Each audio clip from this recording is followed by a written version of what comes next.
1절부터 25절까지입니다. 한 절씩 교독하겠습니다. 히브리서 13장 18절부터 25절까지입니다. 우리를 위하여 기도하라.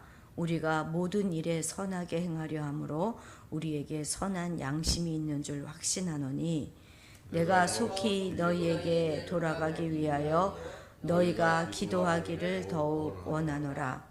양들의 큰 목자이신 우리 주 예수를 영원한 언약의 피로 죽은 자 가운데서 이끌어내신 평강의 하나님이 모든 선한 일에 너희를 온전하게 하사 자기 뜻을 행하게 하시고 그 앞에 즐거운 것을 예수 그리스도로 말미암아 우리 가운데서 이루시기를 원하노라.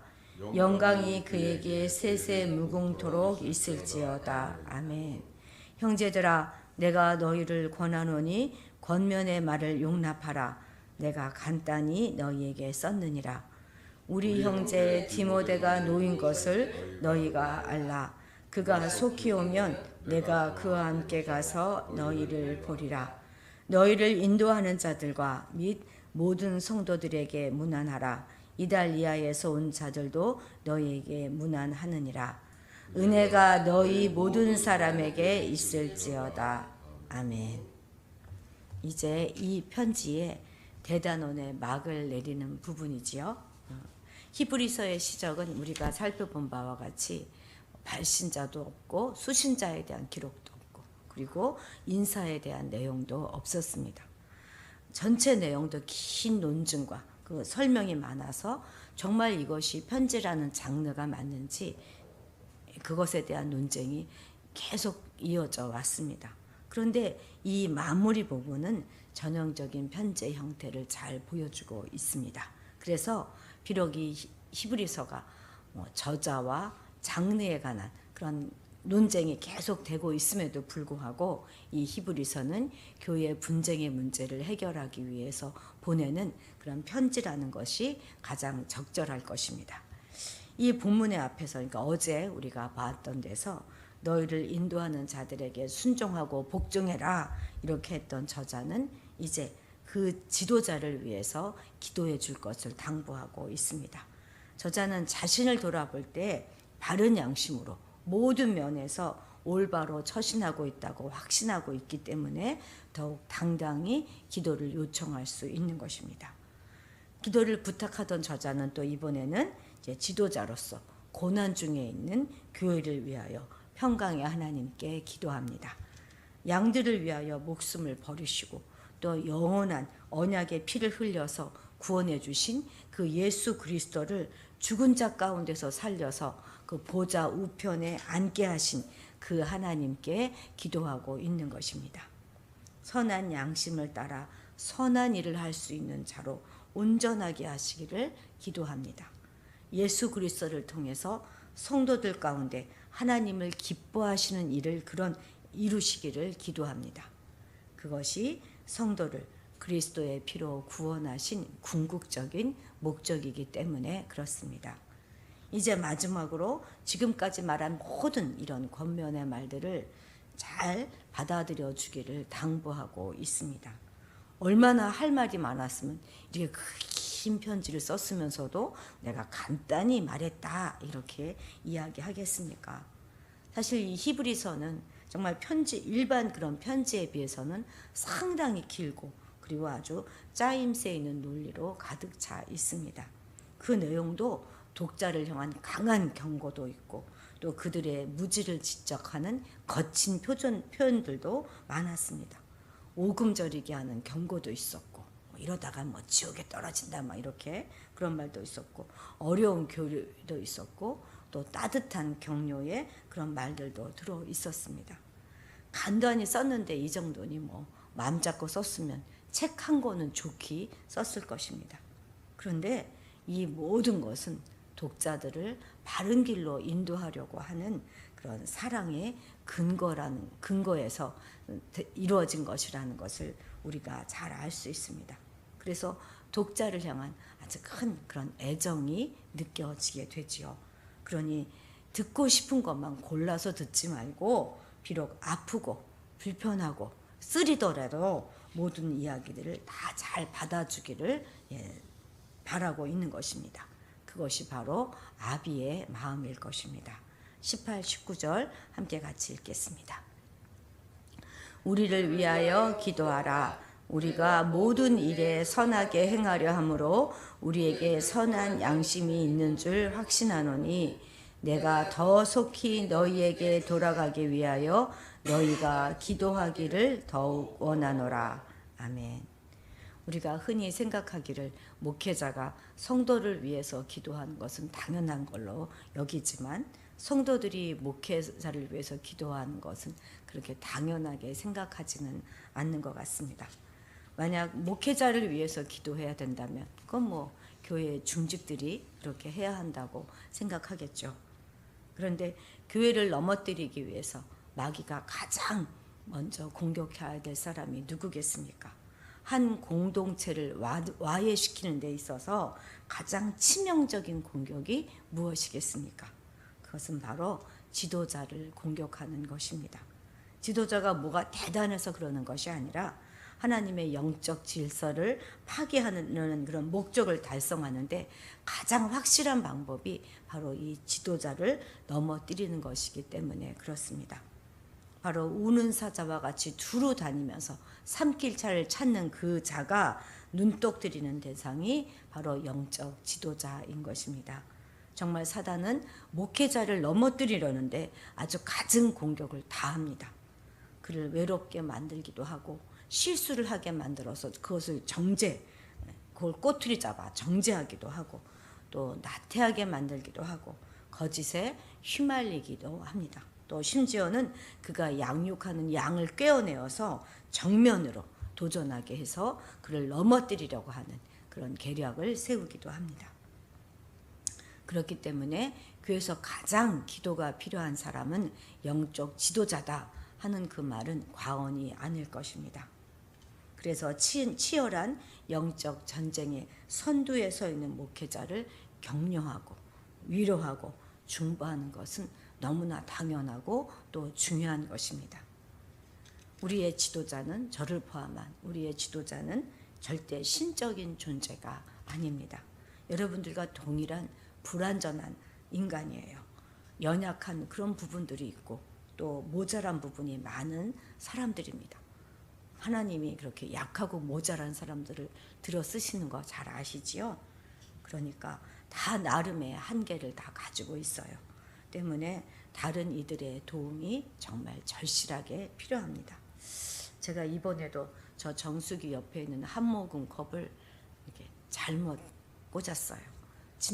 거꾸로 이렇게 엎어서 꽂아야 되는 거 이렇게 바르게 꽂은 거지요. 지난번에도 한번 그래서 전민아 집사에게 한 소리 들었는데 이번에도 또 끼면서 이렇게 끼라고 했지? 그러고 이제 이렇게 바르게 꼈어요. 그래서 그걸 끄집어내냐고 막 이렇게 애써서 다 끄집어내냐고 다 이게 구겨져서 그냥 또 한 줄을 그냥 다 버리게 되었습니다. 그럴 때마다 저희 그 큰딸이 하는 말이 있어요. 참 엄마는 어떻게 이렇게 허술해? 그럽니다. 그러면서 엄마 이런 건 그냥 우리가 할게요. 내버려 두세요. 이렇게 말을 하더라고요. 저는 정말 실수투성이고 한계가 있습니다. 제가 첫 예배를 드리는 날 초심을 잃지 않도록 기도해 주십시오 라고 했던 말씀은 정말 저의 진심입니다. 정말 끝까지 초심을 잃지 않고 한결같은 마음으로 목회하기 위해서는 정말 여러분들의 기도가 절실합니다. 목회자와 동역하는 그런 모델을 우리는 아론과 훌의 기도에서 볼 수 있지요. 그들의 모세의 팔이 지쳐서 내려지지 않도록 들여 올려지면서 함께 기도로 도왔던 것 기억하시고 끝까지 함께 동역할 수 있기를 간절히 소망해 봅니다. 그냥 목회자와 양이다 이런 관계다 이렇게 생각하지 마시고 누구는 이끌고 또 누구는 따라간 자들이다 이렇게 생각하지 마시고 그런 관계를 뛰어넘어서 하나님의 나라를 세워가는 우리가 동역자다 이렇게 생각하시면 참 좋겠습니다. 그래서 서로 도와가고 서로 지친 팔을 좀 들어주고 서로 지지자가 되어주고 위로자가 되어주고 보충자가 되어주기를 먼저 합시다. 그리고 이 모든 것을 행함에 있어서 가장 가장 지혜로운 방법은 목회자를 위해서 기도하는 것이라는 것 잊지 마시기 바랍니다. 이건 너무나 중요해요. 그래서 사도 바울은 아직 미성숙한 고린도 교회 교인들에게조차 너희도 우리를 위하여 간구함으로 우리를 도우라 라고 간곡히 부탁한 것입니다. 여러분들에게 당부드립니다. 여러분들의 영적 지도자를 위해서, 아니 하나님 나라를 위해서 지도자를 중보하는 것을 쉬지 마시기 바랍니다. 22, 23절 읽겠습니다. 형제들아, 내가 너희를 권하노니 권면의 말을 용납하라. 내가 간단히 너희에게 썼느니라. 우리 형제 디모데가 놓인 것을 너희가 알라. 그가 속히 오면 내가 그와 함께 가서 너희를 보리라. 아멘. 물론 이 구절 23절은요. 디모데가 풀려났다 한 단순한 사실을 지금 알리는 그런 구절입니다. 그런데 이것이 22절하고 이렇게 붙어 있어요. 그죠? 예. 그래서 이것은 22절 내용이 무엇입니까? 예, 너희들을 권하니까 여지껏했던 모든 그런 권면의 말들을 잘 용납하라 하는 내용 아닙니까? 이것을 23절에 붙여놓고 있는 것은 나름 저자의 의도가 있을 것입니다. 지금 저자는 그런 모든 권면의 말씀을 잘 지키는 그것을 통해서 우리 역시, 우리 영혼 역시 노임을 받고 풀려나게 될 것이다. 자유해질 수 있다 하는 것을 시사하고 있는 것입니다. 이는 바꿔 말하면 권면의 말씀을 잘 지키지 않고 대신 그 자신들의 부패한 성향 그대로 행하는 그런 자들은 이제 모든 이들 가운데 가장 노예적인 상태에 놓여져 있는 사람이다 하는 말과 동일할 것입니다. 다시 말해서 하나님의 계명과 법도에 복종하는 자들만이 참되고 신령한 자유 안으로 들어가는 영혼의 묶임이 없는 그런 노임을 받게 되는 그런 말이라는 것입니다. 무법하게 행하는 것, 그것이 결코 자유일 수 없습니다. 그것은 자유가 아니라 방종이지요. 육신의 방종으로 말미암아 우리의 영혼이 죄와 사단의 노예가 됩니다. 그렇기 때문에 참된 자유라고 하는 것은 우리로 하여금 마음대로 행하게 하는 그것이 자유가 아니라 우리로 하여금 마땅히 해야 할 것을 해야 하도록 하는 그것이 자유인 것입니다. 우리가 마땅히 해야 하는 것이 과연 무엇일까요?